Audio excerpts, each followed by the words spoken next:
I too am going to lend a few words of mine to debate on this bill, and I got to tell you, I've seen a lot of nonsense from this government, but I can't quite believe why we're dealing with Bill C-377. It targets one group. It targets one group in our society. It singles them out for unfair, onerous, burdensome treatment, Mr. Speaker, with no apparent reason other than for the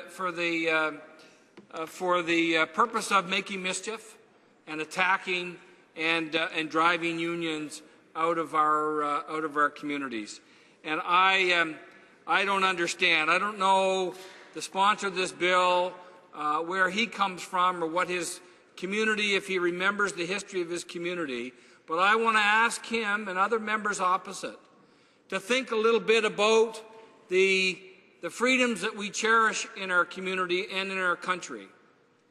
And consider for a moment your history and the role that working people have played in the establishment of those freedoms, in the establishment of those important programs, and the work that they have done to build our roads, to build our public buildings, to make sure that we have goods and services in order to have a high standard of living, Mr. Speaker, whether it be health care, whether it be health and safety laws, whether it be workers' compensation, whether it be unemployment insurance, pensions, all of the things that have made our communities as strong as they are today, they have resulted from the struggles of working people and their organizations, trade unions.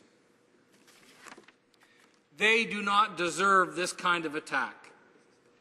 You know, it's been said by my colleagues that this bill doesn't deal with other like-minded or I shouldn't say like-minded, but other like organizations in terms of their structures, whether that be professional associations, law societies.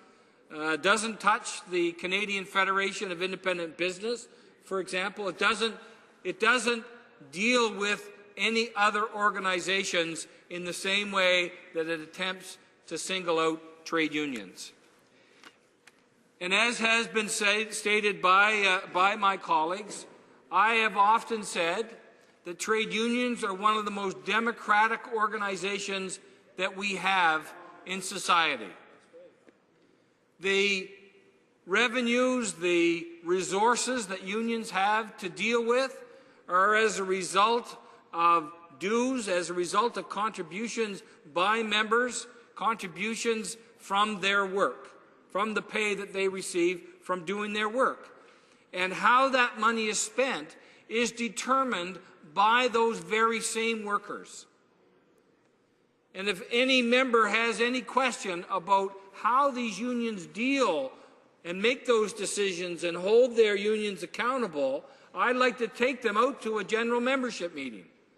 I'd like them to for them to come to any one of the annual conventions the trade unions in this country hold and see the kind of scrutiny that the financial statements of those unions receive from their members. And they would recognize that there is far more scrutiny, there's far more transparency as regards to the financial statements of trade unions than there are in corporations in this country. I mean, we've never had any explanation from the government opposite what's happened to the tens of billions that profitable corporations have received from Canadian taxpayers. Supposedly it was meant to create jobs, but we've seen that ever since January, for example, when these corporations recognized an additional $3 billion, what we've seen in this country is a further deterioration in the amount of jobs. So when it comes to accountability, my point is, when it comes to accountability, trade unions are one of the most accountable organizations that we have in our society. The other thing is you hear members opposite talk about unions, the big union bosses, like they're this big entity, like one of the big banks that make tens of billions of dollars in profit every year. Let me tell you, the largest union in this country is the Canadian Union of Public Employees, for example, over 600,000 members. But you know what, Mr. Speaker? That union is made up of nearly 3,000 small locals. Those are locals of 2 people, of 5 people, of 10, upwards of 10,000 some of them get. But the majority of them are tens or hundreds of members. And every single month, when one of those union locals, they hold a general membership meeting, and whoever the fortunate or unfortunate, depending on your perspective, person who has taken the Secretary-Treasurer role, they have to stand up in front of the members and account for how those dues are being spent. And let me tell you, there's not a treasurer that I know of in a trade union that gets off lucky. They have to be able to account for every single penny, because working women and men know what it's like to be frugal.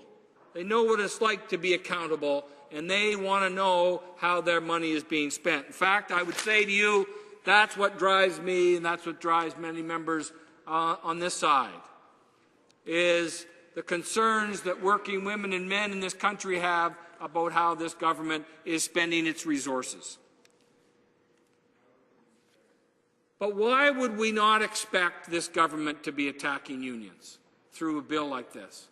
They attack working people. We see now we're dealing with back-to-work legislation for a dispute that hasn't even started. We've seen with the postal workers, we've seen with Air Canada prior, we've seen every opportunity that this government has had to put the boots to working people. They've taken that opportunity. Senior citizens, whether that be seniors now or whether that be seniors in the future, they're going to be asked to shoulder a greater burden by having eligibility for OAS extended from 65 to 67. That is going to be a burden for senior citizens, low-income senior citizens, Mr. Speaker. That's an attack by this government on seniors. Veterans. We talked in this House about how this government is attacking veterans. They're slashing the budget of Veterans Affairs. 90% of the budget of Veterans Affairs goes to programs and services, and this government is going to cut upwards of 10% out of that budget, and they say that they're not going to affect services to veterans and their families and RCMP members, people that have sacrificed themselves and continue to sacrifice themselves for this country. Voters.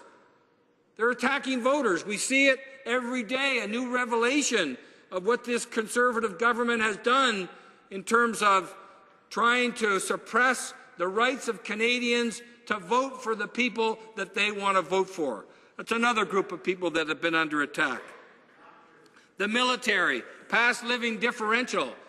Past living differential has been brought up to me by people in my constituency who have said that this government is intending to cut that living allowance that compensates military families that have to move to different parts of the country or to other countries. They're going to cut that in half. Another group that this government has got their sights on, Mr. Speaker. Let me tell you that Canadians are getting sick and tired of this government picking out a group of people and deciding that you're next. They're wondering where this government is going to stop.